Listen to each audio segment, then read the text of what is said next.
नमस्कार दोस्तों, GS express के यूट्यूब चैनल में आपका पुनः स्वागत है। आज हम लोग टीजीटी सोशल साइंस जो 8 अगस्त 2021 को संपन्न हुआ है, आज हम लोग इसके आंसर की को देखेंगे। तो आइए, हम लोग ज्योग्राफी का पार्ट हमने कर लिया है और ये इतिहास का पार्ट हम लोग शुरू करने वाले हैं। तो आइए हम लोग इतिहास में देख लेते हैं कि कौन कौन से क्वेश्चन आए हैं और कैसे क्वेश्चन पूछे गए हैं। तो ध्यान दीजिएगा, जो दूसरा क्वेश्चन इसमें दिया हुआ है, आपको मालूम है कि जो पहला क्वेश्चन था वो कॉमन क्वेश्चन होता है। दूसरा क्वेश्चन जो है ये है जेम्स मिल की रचना the history of British India का प्रकाशन कब हुआ था। तो इसका प्रकाशन हुआ था 1817 में, यानी कि सी वाला ऑप्शन इसका सही है। अब ध्यान दीजिएगा, अब आते हैं हम क्वेश्चन नंबर 3 पर। निम्नलिखित में से कौन सा मस्जिद भारत में प्रथम तुर्की मस्जिद था। तो एक बात का ध्यान रखिएगा, जब मैं आपको मेडुअल हिस्ट्री पढ़ाया था तो मैं कई बार आपको लिखवाया था कि तुर्कों द्वारा स्थापित भारत की पहली मस्जिद कुब्बत उल इस्लाम मस्जिद है, अर्थात इसका सी वाला ऑप्शन आप सही लगाएंगे। अब उसके बाद जो चौथा क्वेश्चन आपका दिया हुआ है वो दिया है कि राज्य पदाधिकारियों के लिए 2 पदों सचिव और मंत्री का उल्लेख किस काल के अभिलेखों में हुआ है। तो ये हुआ है मौर्य काल में। किसमें हुआ है? मौर्य काल में, अर्थात 4 का ऑप्शन ए सही है। अब ध्यान दीजिएगा, आगे आप 5 नंबर में आएंगे। समरकंद के मोहम्मद नादिर और मोहम्मद मुराद किसके शासनकाल में भारत आने वाले अंतिम कलाकार थे। तो वह बादशाह था जहांगीर, क्योंकि मैंने आपको बताया था कि जहांगीर के समय में चित्रकला का स्वर्ण काल माना जाता है और इसके समय में मोहम्मद मुराद, मोहम्मद नासिर, मोहम्मद फ़कीर, ठीक है, अबुल रज़ा, अबुल हसन, ठीक, ये जो है कि कई सारे लोग आए थे। तो यहाँ पर ध्यान रखिएगा, ये 5 नंबर में बी वाला ऑप्शन आपका सही होगा। उसके बाद आता है किस सुल्तान के द्वारा गुलरुख के उपनाम से ईरानी भाषा में नज़्म लिखी जाती थी। तो यह भी मैंने आपको कई बार बताया है कि सिकंदर लोदी गुलरुखी उपनाम से कविताएं लिखता था। ये वही चीज़ है, 6 नंबर में आपका सही होगा सिकंदर लोदी। इस बात को मैं कई बार आपको बताया हूँ। जो 7 नंबर पूछा गया है आपका कि तारीख मुबारक शाही का लेखक कौन था। मैंने कई बार कहा है कि सैयद वंश की जानकारी का एकमात्र स्रोत तारीख मुबारक शाही है और जिसको मुबारक शाह ने अपने दरबार में संरक्षण दिया था, अर्थात याहिया बिन अहमद सरहिंदी को, और इसने ही यह पुस्तक लिखी हुई है। तो अर्थात सैयद वंश की जानकारी का एकमात्र स्रोत कौन सी पुस्तक है? तारीख मुबारक शाही, और इसका लेखक है याहिया बिन अहमद सरहिंदी, जिसको सुल्तान मुबारक शाह ने अपने दरबार में संरक्षण दिया था और इसने जो है इस पुस्तक को लिखकर सुल्तान मुबारक शाह को समर्पित कर दिया था, अर्थात 7 का ए वाला ऑप्शन आपका सही है। क्वेश्चन नंबर 8 पे आते हैं हम। क्वेश्चन नंबर 8 जो है वो दिया है कि कौटिल्य का जो अर्थशास्त्र है, कौटिल्य के अर्थशास्त्र में राज्य द्वारा नियुक्त कितने अध्यक्षों के उल्लेख करता है। तो यहाँ ध्यान दीजिएगा, ये है 27। कितने हैं? 27 का उल्लेख करता है अध्यक्षों की। अब हम आगे बढ़ते हैं। आगे है जैन ग्रंथ कुवलय माला का लेखक कौन था। तो इसका ए वाला ऑप्शन आपका सही है, उद्योतन सूरी था। कौन था? उद्योतन सूरी था। नेक्स्ट क्वेश्चन तरफ आगे बढ़ते हैं हम। अगला दिया है निम्नलिखित में से किस शासक के समय में झरोखा दर्शन बंद हो गया था। तो ये भैया अकबर ने शुरू करवाया था और औरंगजेब ने उसको क्या किया? बंद करवा दिया। तो अर्थात जो है 10 का डी वाला ऑप्शन आपका सही है। तो ध्यान दीजिएगा, किस युद्ध के बाद मैसूर का टीपू सुल्तान सहायक राज्य बनने के लिए बाध्य हो गया था। तो यहाँ ध्यान दीजिएगा, एक बार क्वेश्चन आयोग में पूछा गया है लेकिन आयोग ने क्वेश्चन को डी सही किया है, अर्थात चतुर्थ आंग्ल मैसूर युद्ध। लेकिन यह अगर तार्किक रूप से देखा जाए तो यह दूसरे आंग्ल जो है मैसूर युद्ध में यह टीपू सुल्तान बाध्य हो गया था, क्योंकि इसके बाद मंगलौर की संधि हो गई थी और अंग्रेजों और टीपू के द्वारा जो एक दूसरे के राज्य जीते गए थे उन दोनों ने एक दूसरे को वापस कर दिया था और ऐसे कंडीशन में टीपू अधीन हो गया था। लेकिन फिर उसके बाद जब ये आप चौथा पढ़ेंगे तो चौथे में तो टीपू मर गया था, इसलिए जो है वो बाध्य क्या होगा, ठीक ना। तो 11 का आपका तार्किक हिसाब से बी वाला ऑप्शन सही है, लेकिन आयोग ने एक बार इसको डी सही किया है। तो ध्यान रखिएगा, ए वाला ऑप्शन सही है लेकिन एक बार आयोग ने डी वाले को सही किया है, ठीक है। अब आपका है निम्नलिखित में से किस स्थान से अग्नि मंदिर की प्राप्ति हुई है। तो इसका कोई साक्ष्य अभी हमारे पास नहीं है, इसलिए हम इस क्वेश्चन को यहीं छोड़ देते हैं, ठीक है। अगर आपको जाना है तो आप बी पर जा सकते हैं, लेकिन यह संभावित उत्तर है, ठीक है। क्वेश्चन नंबर 13 पे आते हैं। शाहजहां के शासनकाल के 8वें वर्ष कि में राजकीय इतिहास पातशाहनामा का लेखक कौन था, तो ये भैया था बी वाला सही है। तो बी का मतलब है अब्दुल हामिद लाहौरी ने लिखा था। ठीक है, यह राजकीय इतिहासकार था और उसने जो है पातशाहनामा लिखी थी। अब आता है क्वेश्चन नंबर 14 की तरफ हम आगे बढ़ेंगे तो दिया है निम्नलिखित में से कौन सा अधिकारी अपने प्रांत के जिले के संग्रहण को नियंत्रित करता था। तो यहाँ ध्यान दीजिएगा, अगर प्रांत की बात पूछ रहा है तो प्रांत में जब भी आप कहेंगे तो मौर्य काल में जो राजस्व वसूलता था उस अधिकारी को हम समाहर्ता कहते थे, लेकिन यहाँ जिले की बात कर रहा है कि जिले के संग्रहण को नियंत्रित करता था। तो जिले के संग्रहण को नियंत्रित करने वाला व्यक्ति कौन था? स्थानिक था। कौन था? स्थानिक। अगर ये पूछे कि मौर्य साम्राज्य में राजस्व को एकत्र करने का काम कौन करता था या उसका अधिकारी कौन था, तो आप कहेंगे समाहर्ता, लेकिन यहाँ जिले के संग्रहण को नियंत्रित करने की बात है तो उसको नियंत्रित करता था स्थानिक। ठीक है, जब मैंने आपको अशोक का चार्ट बनाया था तो आप उसमें देखे होंगे कि जब अशोक का चार्ट मैंने आपको पढ़ाया था तो उस समय मैंने प्रशासन का एक जो है विभाजन किया था और उस विभाजन में सबसे ऊपर केंद्र था, उसके बाद प्रांत था। तो मैंने सबके प्रमुख को बताया था। ऐसे कंडीशन में जो है उसमें स्थानिक का भी नाम दिया था मैंने। अगर आपको याद होगा तो ये क्वेश्चन सही है। अगला दिया है लेखन के आधार पर निम्नलिखित में से अशोक के स्तंभों में कौन सा एक सबसे प्राचीन है। तो यह भी क्वेश्चन थोड़ा सा अजीबोगरीब लग रहा है, लेकिन इसमें आप संभावित उत्तर के लिए जा सकते हैं। किस पर जा सकते हैं आप? वृषभ शीर्ष युक्त वाला रामपुरवा, क्योंकि आपको ये मालूम है भैया जो वृषभ शीर्ष वाला रामपुरवा अभिलेख है यह जो है सही है। कारण कि यह लगभग 1872 में इसकी खोज हुई थी, बाकी रुक्मिनदेही है तो 1896 में हुआ था। ठीक है, एलौरिया नंदगढ़ है ये भी 1876 में हुआ था। तो ऐसे कंडीशन में सबसे पुराना जो है ये रामपुरवा ही लग रहा है। और तो इसलिए रामपुरवा पे आप दो पार्ट है, एक शेर वाला है यानी कि सिंह शेष वाला है, एक वृषभ वाला है, तो वृषभ वाला इसमें सबसे पुराना है। अब हम आते हैं अरुमोलिवर्मन किस चोल सम्राट का नाम था। तो ये भैया था राजराज प्रथम का। तो यहाँ पर आपका नाम है राजा राज का। ठीक ना, ये वाला ऑप्शन आपका सही दिया हुआ है। अगला दिया है कि 1601 में खानदेश की अकबर की विजय की स्मृति में चिन्ह के रूप में कौन सा स्मारक बना था। तो भैया बीबी खानम का मकबरा बना था। एक क्वेश्चन उससे पहली बार आया है, लेकिन ऑप्शन यही सही होगा। कारण कि बुलंद दरवाजा गुजरात विजय के ऊपर से बना था, इबादत खाना फतेहपुर सीकरी में बना था, पूजागरी था, उपासना भवन था और जमा मस्जिद भी उससे पहले बनी थी। ठीक है, तो ऐसे कंडीशन में सबसे जो है बीबी खानम का मकबरा ही इसमें सही आंसर होगा। ठीक है, अब आप देखें तुर्की सुल्ताना का महल कहाँ स्थित है। तुर्की सुल्ताना का महल फतेहपुर सीकरी में। कहाँ है? फतेहपुर सीकरी में है। ठीक है, नेक्स्ट क्वेश्चन अगला दिया है कि अखिल भारतीय मुस्लिम लीग ने अपने किस अधिवेशन में नागरिक अवज्ञा आंदोलन का खुलकर विरोध किया था। तो वो है आपका इलाहाबाद अधिवेशन। कौन सा है? इलाहाबाद अधिवेशन में।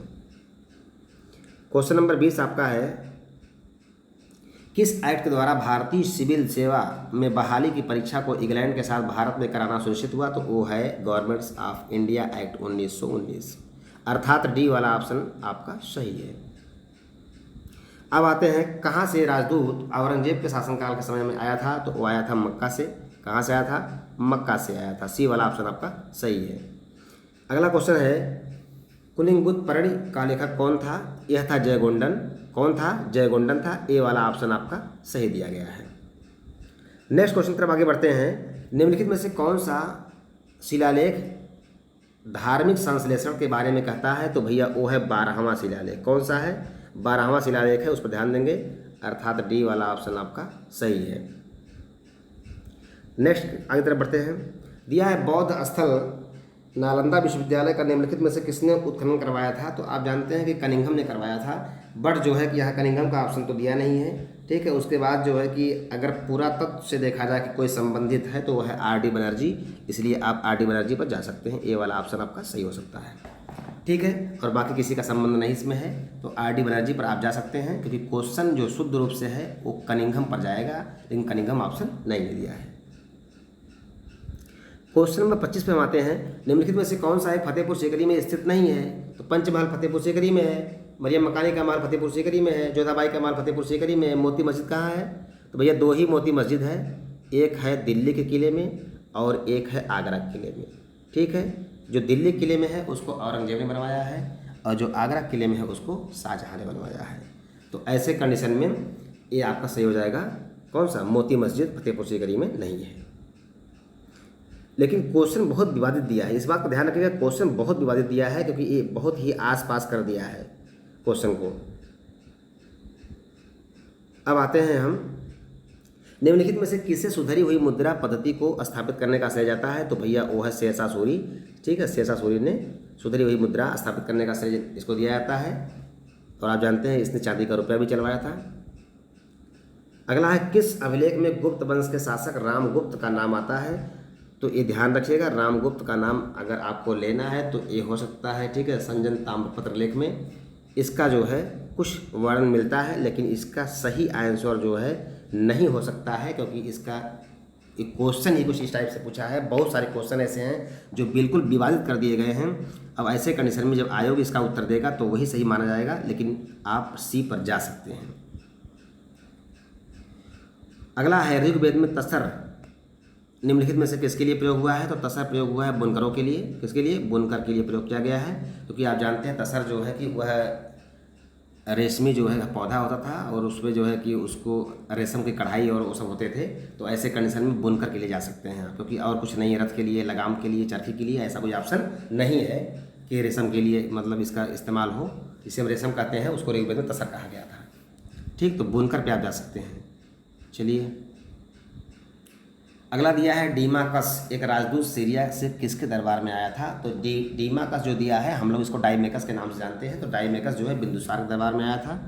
ठीक है, तो ये सी वाला ऑप्शन आपका सही हो जाएगा। क्वेश्चन नंबर 30 आपका है, निम्नलिखित सुल्तानों में से किस एक ने खलीफा सत्ता को मान्यता देना बंद कर दिया था? तो भैया वो था कुतुबुद्दीन मुबारक शाह खिलजी। क्या था? कुतुबुद्दीन मुबारक शाह खिलजी। यहाँ ध्यान दीजिएगा, मैंने आपको जो है दिल्ली सल्तनत पढ़ाते समय बताया था कि कुतुबुद्दीन मुबारक शाह खिलजी एक ऐसा सुल्तान था जिसने स्वयं को खलीफा का नायाब घोषित किया था और उसने अल इमाम खलीफत उल्लाह अल वासिक बिल्लाह की पदवी को धारण किया था और उसने स्वयं को खलीफा का नायाब कहा था और उसने खलीफा को मान्यता देना बंद कर दिया था। अगला आपका है, किसने यह घोषणा की कि बहादुर शाह की मृत्यु के पश्चात मुगलों को राजा की उपाधि नहीं मिलेगी? तो ऐसा कहा था कौन? लॉर्ड डलहौजी ने कहा था। किसने? लॉर्ड डलहौजी ने कहा था। नेक्स्ट क्वेश्चन तरफ आगे बढ़ते हैं हम। क्वेश्चन नंबर 32 जो आपका दिया हुआ है ये है, मौर्य काल में समाहर्ता का अर्थ क्या है? कई बार पूछा गया, बहुत इंपॉर्टेंट क्वेश्चन है और मैंने आपसे कहा कि आकलन और संग्रहण का प्रभारी अधिकारी अर्थात राजस्व वसूलने का जो प्रभारी अधिकारी होता था उसे हम समाहर्ता कहते थे। अब आते हैं हम लोग शहादरा। शहादरा आप जानते हैं भाई, शहादरा में मुगल बादशाह उसका जहांगीर का जो है मकबरा भी है। ठीक, शहादरा का मुगल गार्डन कहाँ स्थित है भैया? लाहौर में। कहाँ है? लाहौर में स्थित है। अगला है, हिरण्य स्तूप शब्द का उल्लेख सर्वप्रथम कहाँ हुआ है? तो यहाँ ध्यान दीजिएगा, यहाँ पर स्तूप शब्द का जो उल्लेख हुआ है वो सबसे पहली बार ऋग्वेद में हुआ है। ठीक है, और इसका भी कोई ऑथेंटिक आंसर नहीं है, लेकिन आप ऋग्वेद पर जा सकते हैं क्योंकि स्तूप शब्द का जो पहली बार प्रयोग हुआ है वह ऋग्वेद में हुआ है। अब हम आते हैं 35 नंबर पर, निम्नलिखित घटनाओं को कालक्रम अनुसार व्यवस्थित कीजिए और नीचे दिए गए कोड का सही प्रयोग करके उत्तर का चयन कीजिए। तो इसमें आप अपने आप चयन कर लेंगे क्योंकि साइमन का मिशन 1928 में भारत आया था, प्रथम गोलमेज सम्मेलन 1930 में हुआ था और क्रिस मिशन 1942 में आया था, CR फार्मूला 1944 में पेश किया गया था। तो ऐसे कंडीशन में आप जान सकते हैं कि सही हो जाएगा 1 2 3 4। ठीक ना, एकदम बिल्कुल क्रम से तो है, 128 30 42 44 सही है, एकदम क्रम से है, अर्थात जो है ये बी वाला ऑप्शन सही है। ठीक है, बी वाला ऑप्शन सही है। अगला आपका है, निम्नलिखित में से कौन इंडियन सिविल लिबर्टीज यूनियन से घनिष्ठ रूप से जुड़ा था? तो ये क्वेश्चन काफ़ी विवादित है, वैसे आप बाल गंगाधर तिलक पर जा सकते हैं। ठीक है, इसलिए इस क्वेश्चन को हम 36 नंबर को छोड़ दे रहे हैं। 36 क्वेश्चन बहुत ज़्यादा विवादित है। अगला दिया है, मेगस्थनी द्वारा उत्कीर्ण एस्ट्रोनोमी अधिकारी का संबंध किससे था? तो ये नगर अधिकारी होता था। ठीक है, इसको एग्रोनोमी भी कहते हैं। ठीक है, नगर का अधिकारी था। ये कभी कभी जो है कि एस्ट्रोनोमी एग्रोनोमी इस तरह से लिख करके आ जाता है, लेकिन ये नगर का जो अधिकारी था उसको एग्रोनोमी बोलते थे। मेगास्थनीज ने अपनी पुस्तक इंडिका में इसका उल्लेख किया हुआ है। अगला आपका है, निम्नलिखित में से किसे गुप्तों ने पतलून पहनना सीखा था? निम्नलिखित में से किससे गुप्तों ने पतलून पहनना सीखा था? ये अजब अजब गजब क्वेश्चन आ गया इसमें कि भाई अब पतलून किससे पहनना सीख लिया था? अब पतलून ठीक है पहनने के लिए तो भाई तो आप ये समझ सकते हैं कि भाई कुषाणों ने पहना था, तो हो सकता है कि भाई इससे इन्होंने सीख लिया हो। तो ऐसे कंडीशन में आप जो है कि जा सकते हैं ए पर। ठीक है, नालंदा विश्वविद्यालय की स्थापना निम्नलिखित में किस शासक के द्वारा कराई गई थी? तो आप जानते हैं कुमारगुप्त प्रथम था। कौन था? कुमारगुप्त प्रथम ने करवाया था। ये तो आप समझ गए होंगे। अगला आपका है 40 नंबर में, बुलंद दरवाजा अकबर ने किस विजय के उपलक्ष्य में बनवाया था? तो भैया अकबर ने गुजरात विजय के उपलक्ष्य में बनवाया था। बुलंद दरवाजे का निर्माण जो है अकबर ने गुजरात विजय के उपलक्ष्य में करवाया था। ये क्वेश्चन हो गया। देखिए ये सारे क्वेश्चन पूछे गए हैं जो मैंने आपको ठीक है इतने अच्छे से बताए थे। दिल्ली सल्तनत में चहलगानी के सदस्य संबंधित थे। चहलगानी का गठन कौन किया था? जिसे हम चालीसा कहते थे। ठीक है, इल्तुतमिश ने किया था। अंत कौन किया था? बलबन ने किया था। ठीक, कौन थे? तुर्क थे। चलिए अब ये भी देखिए क्वेश्चन विवादित है। प्रभाकर वर्धन की पत्नी उससे मृत्यु के बाद किस नदी के किनारे अपना आत्मदाह कर लिया था? तो भैया झेलम के सामने आप जा सकते हैं। ठीक, एक क्वेश्चन, लेकिन ये भी क्वेश्चन बहुत ज़्यादा विवादित है। ये कहीं भी किताब में मिलने उलने वाला नहीं है। ठीक है, जब टीजीटी का आंसर किया आएगा तभी आपको मिलेगा। अगला है ह्वेनसांग का भारत यात्रा का उद्देश्य क्या था? तो सब जानते हैं कि बुद्ध से संबंधित स्थलों पर जाना था इसका उद्देश्य। बी वाला ऑप्शन सही है। ये 100% सही है। जो ट्रिक बता रहा हूँ 100% सही है। बाकी जो कन्फ्यूजन में है वो हम छोड़ दे रहे हैं, आपको बता दे रहे हैं। अगला दिया कि अमरावती का महास्तूप मूल रूप से किस काल से में स्थापित हुआ था? भैया स्तूप पूछेगा अगर अमरावती का तो अशोक पर चले जाएंगे, लेकिन महास्तूप पूछा है, दोनों अलग अलग चीज़ें हैं, इस बात का ध्यान रखिएगा। आप सातवाहन पर जाएंगे। ठीक है, कहाँ जाएंगे? सी वाले ऑप्शन पर। तो अमरावती का जो महास्तूप है ये जो है सातवाहनों के समय में स्थापित हुआ है। अब आपका है 1833 में सनातन धर्म में रक्षणी सभा की स्थापना कहाँ की गई थी? तो की गई थी मथुरा में। ठीक है, अब यहाँ पर एक संशय आपको बता दें कि भैया 1833 में जो सनातन धर्म की रक्षा की गई थी, तो इस क्वेश्चन को आप समझ जाइए कि ये मथुरा में इसका आंसर सही है, लेकिन दो एक किताब में आपको कलकत्ता में मिलता है। ठीक है, दो एक किताब में आपको कलकत्ता में मिलता है। तो ऐसे कंडीशन में ऑथेंटिक किताब में क्या हम बताएं? ठीक है, ऐसे में आप पहले मथुरा पर ही जाइए, लेकिन कलकत्ता का भी जो लोग ऑप्शन लगाए हैं वो अपने जो है कि अंक को अभी जोड़ कर रखेंगे, क्योंकि ये कलकत्ता भी सही हो सकता है। अगला आपका है कैलाश मंदिर किस गुफा में स्थित है? तो कैलाश मंदिर जो है किस गुफा में है? एलोरा में है। भाई ऐसे ही कहा जाता है कि एलोरा का कैलाश मंदिर है ना। चलिए अगला है किस हड़प्पा स्थल से निकास नालियों के साथ फर्श जड़ित 12 है? ठीक है, स्नान गृह का एक समूह सेट मिला है, तो वो है भैया हड़प्पा से। कहाँ से मिला है? हड़प्पा से। ठीक है, क्योंकि आप जानते हैं लोथल तो ठीक है बंदरगाहों से लगा हुआ है, काले बंगल काले रंग की चूड़ियों से लगा हुआ है। ठीक है, तो ऐसे में हड़प्पा का क्वेश्चन सही हो जाएगा इसमें। आगे आपका दिया मंगल पांडे किस विद्रोह से संबंधित है? भैया मंगल पांडे जो है बैरकपुर छावनी के सिपाही थे, बैरकपुर रेजिमेंट के सिपाही थे।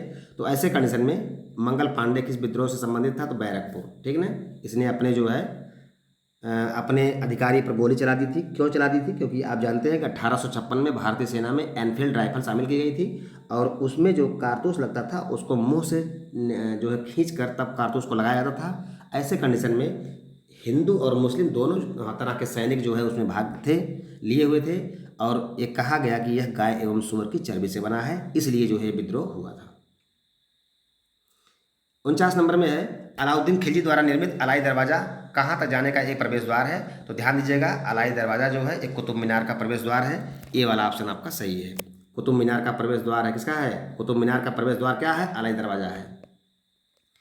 क्वेश्चन नंबर 50 आपका है निम्नलिखित में से किस चोल शासक ने सुमात्रा और मलाया पर विजय प्राप्त की थी? तो भैया वो है राजेंद्र प्रथम। कौन है? राजेंद्र प्रथम है। यहाँ बी वाला ऑप्शन आपका सही है। क्वेश्चन नंबर 51 हम जा रहे हैं। क्वेश्चन नंबर 51 है संस्कृत काव्य श्वेत बंधु ग्रंथ का लेखक कौन था? तो इसका लेखक था भैया प्रवर सेन द्वितीय। बी वाला ऑप्शन आपका सही है। उसके बाद जौना खां, ये भी देखिए सब सारे क्वेश्चन आपको बताए गए हैं। जौना खां किसका नाम था? तो मोहम्मद बिन तुगलक का नाम था, जिसे सन की एवं पागल बादशाह कहा जाता था। ठीक है, कार्यकाल क्या था? जो है 1325 से 1351 है ना। चलिए आगे बढ़ते हैं। दक्कन सभा का संस्थापक कौन था? तो दक्कन सभा का संस्थापक था गोविंद रनाडे। कौन थे? महादेव गोविंद रनाडे। ये वाले ऑप्शन जा सकते हैं आप। अगला आपका है लाला डलहौजी ने किस वर्ष ये घोषणा की थी कि मुगल बादशाह बहादुर शाह जफर के उत्तराधिकारियों को लाल किला खाली करना पड़ेगा? तो भैया ये 1849 में कर दिया था। ठीक है, खाली करो लाल किला। ठीक है, अब आते हैं हम लोग दिल्ली सल्तनत के वरीद ममालिक में। कई बार आपको क्वेश्चन हिंट किया था कि भैया क्वेश्चन पूछेगा वरीद कौन थे, तो आप कह देंगे कि वरीद कौन थे? गुप्तचर थे। वरीद ममालिक कौन थे? गुप्तचर अधिकारी थे। ठीक है, तो गुप्तचर विभाग का प्रमुख दिया ऑप्शन यहाँ पर, तो सी वाला ऑप्शन आपका सही है। ठीक है, अगला दिया है कि चोल शासकों में से किस एक ने संपूर्ण सिलोन अर्थात सिंघल माने श्रीलंका को विजित किया था? तो भैया राजेंद्र प्रथम है। कौन है? राजेंद्र प्रथम है। ये वाला ऑप्शन आपका सही है। अब आपका है क्वेश्चन 57, दिया है कि किस चोल शासक ने मदुरई कोंडा और मधुरांतक उपाधियों को धारण किया था? तो वो है भैया परांतक प्रथम। कौन है? परांतक प्रथम है जो इसने ऐसा किया है या इस उपाधि को धारण किया है, मदुरई कोंडा और मधुरांतक। ठीक है। अर्थशास्त्र में विविधता अध्यक्ष किसके लिए प्रयोग किया गया है? तो चारागाह के अध्यक्ष के लिए प्रयोग किया गया है। इस बात का ध्यान रखिएगा, ये वाला ऑप्शन आपका सही है। अर्थशास्त्र में विविधता अध्यक्ष जो है यह प्रयोग चारागाह के लिए किया गया, चारागाह के अध्यक्ष के लिए किया गया है। ठीक है, कहीं से कोई कन्फ्यूजन नहीं है। जो कन्फ्यूजन वाले क्वेश्चन 2-3 हैं वो हमने आपको हिंट कर दिए हैं। अब इसमें जो है ये आपका है निम्नलिखित वकाटक शासकों में किसने चंद्रगुप्त द्वितीय की पुत्री प्रभावती गुप्ता से विवाह किया था? तो वो था रुद्रसेन द्वितीय, अर्थात डी वाले ऑप्शन पर जा सकते हैं आप। ठीक है, डी वाला ऑप्शन। चलिए अगला क्वेश्चन आपका दिया है, निम्नलिखित स्मारकों में से किसने रजत की छत और संगमरमर, स्वर्ण तथा बहुमूल्य पत्थरों की मिश्रित सजावट का प्रयोग किया था? तो भैया वो किया था दीवाने खास में। किसमें किया गया? दीवाने खास में। इसलिए जो है एक इतिहासकार ने लिखा था कि गर्द फिरदौस बर रुई जमी अस्त अमी अस्त अमी अस्त, अर्थात जो है ये इसकी सुंदरता जो थी, ठीक, वो बहुत अच्छी थी। इसकी दीवारें जो थी वो कीमती जो है कि इसमें हीरे जवाहरात लगे हुए थे, लेकिन छत जो इसकी थी वो कीमती चांदी की बनी थी, दीवाने खास की। ठीक है, अगला आपका दिया है, पुराण या धरण प्रकार की मुद्रा किस धातु का प्रयोग होता है? तो ये मैंने आपको बताया था जब मैंने अशोक का यूट्यूब पर वीडियो मैंने आपने को अपलोड किया था, तो मैंने बताया था कि धातु, ठीक है, सिक्का जब मैंने पढ़ाया था तो उसमें कहा था कि जो है धरण, सतनाम, है ना, ये जो है कि कैसी मुद्रा थी? ये सब रजत मुद्रा थी, अर्थात चांदी की मुद्रा थी। तो आप कह सकते हैं ये है आपका रजत मुद्रा। ये मैंने आपको मौर्य साम्राज्य में जब अशोक वाले चैप्टर को पढ़ाया था तो उसमें मुद्रा का उल्लेख किया था, तो उसमें कहा था धारण, सतनाम, ये सब क्या थी? चांदी की मुद्राएं थी। अब हम आते हैं अगले पर। अगला दिया है, एशियाटिक सोसाइटी ऑफ बॉम्बे की स्थापना कब हुई थी? किस वर्ष हुई थी? तो भैया 1804 में हुई थी। कब हुई थी? 1804 में हुई थी। ये क्वेश्चन ठीक हो गया। 62 लास्ट क्वेश्चन है, गोविष्ठी क्या थी? तो गोविष्ठी गायों के लिए होने वाले संघर्ष थे, अर्थात ठीक है, ये जो ये वाला ऑप्शन आप इस पर जा सकते हैं, ये वाला ऑप्शन सही है। तो इस प्रकार आपने देखा कि हमने लगभग कुल, ठीक है, 3-4 क्वेश्चनों को छोड़कर मान लेते हैं कि 3 क्वेश्चन हमने, ठीक है, आपको छोड़ दिया आयोग के लिए, बाकी 60 क्वेश्चनों का हमने सही सही आंसर आपको दे दिया है। अगर वीडियो अच्छा लगा है तो आप इसे लाइक और शेयर करना ना भूलें। जय हिंद, जय भारत।